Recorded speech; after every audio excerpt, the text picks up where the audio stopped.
بسم اللہ الرحمن الرحیم۔ منافقین کے بارے میں اسلامی ریاست کی پالیسی۔ فہرست موضوعات تفہیم القرآن جلد دوم، صفحہ 215، سورہ توبہ، آیت 73۔ یا ایھا النبی جاہد الکفار والمنافقین واغلظ علیہم ومأواہم جہنم وبئس المصیر۔ اے نبی، کفار اور منافقین دونوں کا پوری قوت سے مقابلہ کرو اور ان کے ساتھ سختی سے پیش آؤ، آخر کار ان کا ٹھکانہ جہنم ہے اور وہ بدترین جائے قرار ہے۔ اے نبی، کفار اور منافقین دونوں کا پوری قوت سے مقابلہ کرو اور ان کے ساتھ سختی سے پیش آؤ۔ اس وقت تک منافقین کے ساتھ زیادہ تر درگزر کا معاملہ ہو رہا تھا اور اس کے دو وجوہ تھے۔ ایک یہ کہ مسلمانوں کی طاقت ابھی اتنی مضبوط نہ ہوئی تھی کہ باہر کے دشمنوں سے لڑنے کے ساتھ ساتھ گھر کے دشمنوں سے بھی لڑائی مول لے لیتے۔ دوسرے یہ کہ ان میں سے جو لوگ شکوک و شبہات میں مبتلا تھے ان کو ایمان و یقین حاصل کرنے کے لیے کافی موقع دینا مقصود تھا۔ یہ دونوں وجوہ اب باقی نہیں رہے تھے۔ مسلمانوں کی طاقت اب تمام عرب کو اپنی گرفت میں لے چکی تھی اور عرب سے باہر کی طاقتوں سے کشمکش کا سلسلہ شروع ہو رہا تھا۔ اس لیے ان آستین کے سانپوں کا سر کچلنا اب ممکن بھی تھا اور ضروری بھی ہو گیا تھا، تاکہ یہ لوگ بیرونی طاقتوں سے ساز باز کر کے ملک میں کوئی اندرونی خطرہ نہ کھڑا کر سکیں۔ پھر ان لوگوں کو پورے 9 سال تک سوچنے سمجھنے اور دین حق کو پرکھنے کا موقع بھی دیا جا چکا تھا، جس سے وہ فائدہ اٹھا سکتے تھے اگر ان میں واقعی خیر کی کوئی طلب ہوتی۔ اس کے بعد ان کے ساتھ مزید رعایت کی کوئی وجہ نہ تھی۔ اس لیے حکم ہوا کہ کفار کے ساتھ ساتھ اب ان منافقین کے خلاف بھی جہاد شروع کر دیا جائے اور جو نرم رویہ اب تک ان کے معاملے میں اختیار کیا جاتا رہا ہے اسے ختم کر کے اب ان کے ساتھ سخت برتاؤ کیا جائے۔ منافقین کے خلاف جہاد اور سخت برتاؤ سے مراد یہ نہیں ہے کہ ان سے جنگ کی جائے، دراصل اس سے مراد یہ ہے کہ ان کی منافقانہ روش سے چشم پوشی اب تک برتی گئی ہے، جس کی وجہ سے یہ مسلمانوں میں ملے جلے رہے اور عام مسلمان ان کو اپنی سوسائٹی کا ایک جز سمجھتے رہے اور ان کو جماعت کے معاملات میں دخل دینے اور سوسائٹی میں اپنے نفاق کا زہر پھیلانے کا موقع ملتا رہا۔ اس کو آئندہ کے لیے ختم کر دیا جائے۔ اب جو شخص بھی مسلمانوں میں شامل رہ کر منافقانہ رویش اختیار کرے اور جس کے طرز عمل سے بھی یہ ظاہر ہو کہ وہ خدا اور رسول اور اہل ایمان کا مخلص رفیق نہیں ہے، اسے کھلم کھلا بے نقاب کیا جائے، علانیہ اس کو ملامت کی جائے، سوسائٹی میں اس کے لیے عزت و اعتبار کا کوئی مقام باقی نہ رہنے دیا جائے،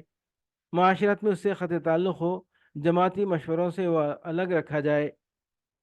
عدالتوں میں اس کی شہادت غیر معتبر ہو، عہدوں اور مناصب کا دروازہ اس کے لیے بند رہے، محفلوں میں اسے کوئی منہ نہ لگائے، ہر مسلمان اس سے ایسا برتاؤ کرے جس سے اس کو خود معلوم ہو جائے کہ مسلمانوں کی پوری آبادی میں کہیں بھی اس کا کوئی وقار نہیں اور کسی دل میں بھی اس کے لیے احترام کا کوئی گوشہ نہیں۔ پھر اگر ان میں سے کوئی شخص کسی صریح غداری کا مرتکب ہو تو اس کے جرم پر پردہ نہ ڈالا جائے، نہ اسے معاف کیا جائے، بلکہ علی رؤوس الاشہاد اس پر مقدمہ چلایا جائے اور اسے قرار واقعی سزا دی جائے۔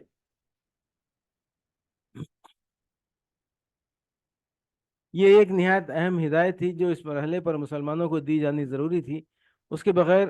اسلامی سوسائٹی کو تنزل و انحطاط کے اندرونی اسباب سے محفوظ نہیں رکھا جا سکتا تھا۔ کوئی جماعت جو اپنے اندر منافقوں اور غداروں کو پرورش کرتی ہو اور جس میں گھریلو سانپ عزت اور تحفظ کے ساتھ آستینوں میں بٹھائے جاتے ہوں،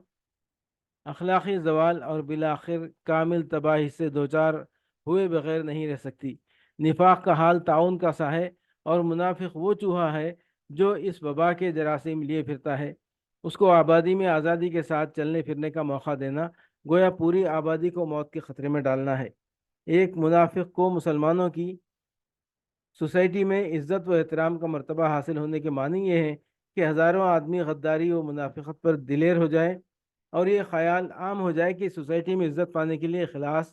خیر خواہی اور صداقت ایمانی کچھ ضروری نہیں، بلکہ جھوٹے اظہار ایمان کے ساتھ خیانت اور بے وفائی کا رویہ اختیار کر کے بھی یہاں آدمی پھل پھول سکتا ہے۔ یہی بات ہے جسے نبی صلی اللہ علیہ وسلم نے اس مختصر سے حکیمانہ فقرے میں بیان فرمایا ہے کہ من وخر صاحب بدعت فقد اعان علی ہدم الاسلام۔ جس شخص نے کسی صاحب بدعت کی تعظیم و توقیر کی وہ دراصل اسلام کی عمارت ڈھانے میں مددگار ہوا۔ منافقین کے بارے میں اسلامی ریاست کی پالیسی، فہرست موضوعات تفہیم القرآن جلد دوم صفحہ 252، سورہ توبہ آیت 123۔ یا ایھا الذین آمنوا قاتلوا الذین یلونکم من الکفار ولیجدوا فیکم غلظہ واعلموا ان اللہ مع المتقین۔ اے لوگوں جو ایمان لائے ہو، جنگ کرو ان منکرین حق سے جو تم سے قریب ہیں، اور چاہیے کہ وہ تمہارے اندر سختی پائیں، اور جان لو کہ اللہ متقیوں کے ساتھ ہے۔ اے لوگوں جو ایمان لائے ہو، جنگ کرو ان منکرین حق سے جو تم سے قریب ہیں۔ آیت کے ظاہر الفاظ سے جو مطلب نکلتا ہے وہ یہ ہے کہ دارالاسلام کے جس حصے سے دشمنان اسلام کا جو علاقہ متصل ہے ہو، اس کے خلاف جنگ کرنے کی اولین ذمہ داری اسی حصے کے مسلمانوں پر عائد ہوتی ہے۔ لیکن اگر آگے کے سلسلہ کلام کے ساتھ ملا کر اس آیت کو پڑھا جائے تو معلوم ہوتا ہے کہ یہاں کفار سے مراد وہ منافق لوگ ہیں جن کا انکار حق پوری طرح نمایاں ہو چکا تھا، اور جن کے اسلامی سوسائٹی میں خلط ملط رہنے سے سخت نقصانات پہنچ رہے تھے۔ رکوع 10 کی ابتدا میں بھی جہاں سے اس سلسلے تقریر کا آغاز ہوا تھا، پہلی بات یہی کہی گئی تھی کہ اب ان آستین کے سانپوں کا استحصال کرنے کے لیے باقاعدہ جہاد شروع کر دیا جائے۔ وہی بات اب تقریر کے اختتام پر تاکید کے لیے پھر دہرائی گئی ہے، تاکہ مسلمان اس کی اہمیت کو محسوس کریں اور ان منافقوں کے معاملے میں ان نسلی و نسبی اور معاشرتی تعلقات کا لحاظ نہ کریں جو ان کے اور ان کے درمیان وابستگی کے موجب بنے ہوئے تھے۔ وہاں ان کے خلاف جہاد کرنے کا حکم دیا گیا تھا، یہاں اس سے شدید تر لفظ قتال استعمال کیا گیا ہے، جس سے مراد یہ ہے کہ ان کا پوری طرح خلا خما کر دیا جائے، کوئی کسر ان کی سرکوبی میں اٹھا نہ رکھی جائے۔ وہاں کفار اور منافقین دو الگ لفظ بولے گئے تھے، یہاں ایک ہی لفظ کفار پر اکتفا کیا گیا ہے، تاکہ ان لوگوں کا انکار حق جو صریح طور پر ثابت ہو چکا تھا ان کے ظاہری اقرار ایمان کے پردے میں چھپ کر کسی رعایت کا مستحق نہ سمجھ لیا جائے، اور چاہیے کہ وہ تمہارے اندر سختی پائیں، یعنی اب وہ نرم سلوک ختم ہو جانا چاہیے جو اب تک ان کے ساتھ ہوتا رہا ہے۔ یہی بات رکوع 10 کی ابتدا میں کہی گئی تھی، وغلظ علیہم، ان کے ساتھ سختی سے پیش آؤ اور جان لو کہ اللہ متقیوں کے ساتھ ہے۔ اس تنبیہ کے دو مطلب ہیں اور دونوں یکساں طور پر مراد بھی ہیں۔ یہ کہ ان منکرین حق کے معاملے میں اگر تم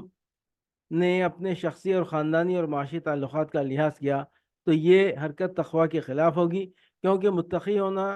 اور خدا کے دشمنوں سے لاگ لگائے رکھنا دونوں ایک دوسرے کی ضد ہیں۔ لہذا خدا کی مدد اپنے شامل حال رکھنا چاہتے ہو تو اس لاگ لپٹ سے پاک رہو۔ دوسرے یہ کہ یہ سختی اور جنگ کا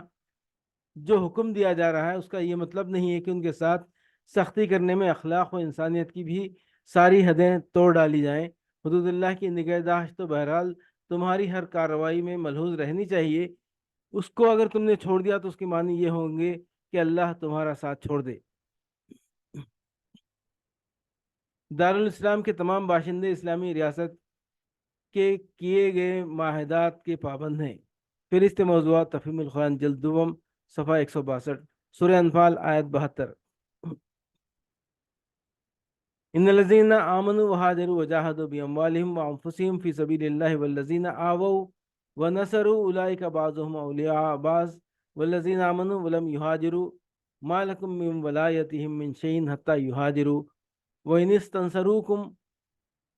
فی الدین فعلیکم النصر الا علی قوم بینکم وبینہم میثاق واللہ بما تعملون بصیر۔ جن لوگوں نے ایمان قبول کیا اور ہجرت کی اور اللہ کی راہ میں اپنی جانیں لڑائیں اور اپنے مال کھپائے، اور جن لوگوں نے ہجرت کرنے والوں کو جگہ دی اور ان کی مدد کی، وہی دراصل ایک دوسرے کے ولی ہیں۔ رہے وہ لوگ جو ایمان تو لے آئے مگر ہجرت کر کے دارالاسلام میں آ نہیں گئے تو ان سے تمہارا ولایت کا کوئی تعلق نہیں ہے جب تک کہ وہ ہجرت کر کے نہ آ جائیں۔ ہاں، اگر وہ دین کے معاملے میں تم سے مدد مانگیں تو ان کی مدد کرنا تم پر فرض ہے، لیکن کسی اور ایسی قوم کے خلاف نہیں جس سے تمہارا معاہدہ ہو۔ جو کچھ تم کرتے ہو اللہ اسے دیکھتا ہے۔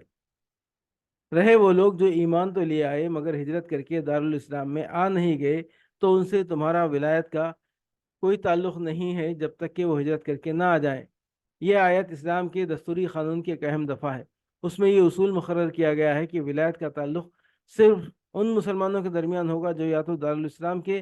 باشندے ہوں یا اگر باہر سے آئیں تو ہجرت کر کے آ جائیں۔ باقی رہے وہ مسلمان جو اسلامی ریاست کے حدود ارضی سے باہر ہوں تو ان کے ساتھ مذہبی اخوت تو ضرور قائم رہے گی لیکن ولایت کا تعلق نہ ہوگا،